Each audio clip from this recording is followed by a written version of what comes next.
ফলে যদি গণভোট বাতিল হয়ে যায় ফলে এই পুরো এই সময় সরকারেরও বৈধতা থাকবে। এই বিচার এবং সংস্কার এটা কিন্তু আসলে সরকার দল বা বিরোধী দলের বিষয় না, এটা জাতীয় ঐক্যমত্যের ভিত্তিতে এইটা নিশ্চিত করতে হবে। ফলে আমরা বিচার সংস্কার এবং এই দুর্নীতি প্রশ্নে আমরা কিন্তু বিন্দু পরিমাণ ছাড় দিব না।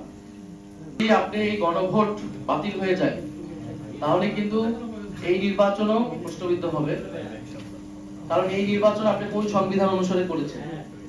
এই নির্বাচন তো সংবিধান অনুসারে এই সময় নির্বাচন হওয়ার কথা না, অন্তর্বর্তী সরকার হওয়ার কথা না, গণভোট কোনো কিছুই হওয়ার কথা না।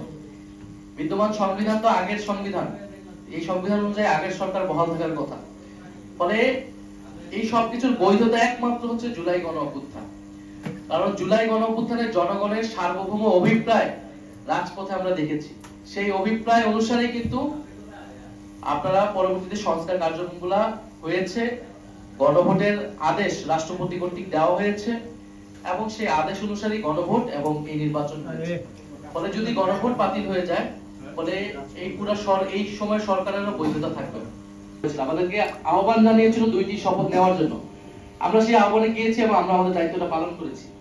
কারণ আমরা মনে করি আমরা শুধু সংসদ সদস্য হিসেবে নির্বাচিত হইনি, আমাদের জনগণ আমাদেরকে পাঠিয়েছে সংবিধান সংস্কার পরিষদের সদস্য হিসেবে সংবিধান সংস্কার করার জন্য। আমরা আমাদের দায়িত্ব পালন করেছি, বিএনপি তার দায়িত্ব পালন করেনি। বিএনপি সংস্কারের বিরুদ্ধে, গণরায়ের বিরুদ্ধে অবস্থান করেছে, জনগণ সেটা বিচার করে।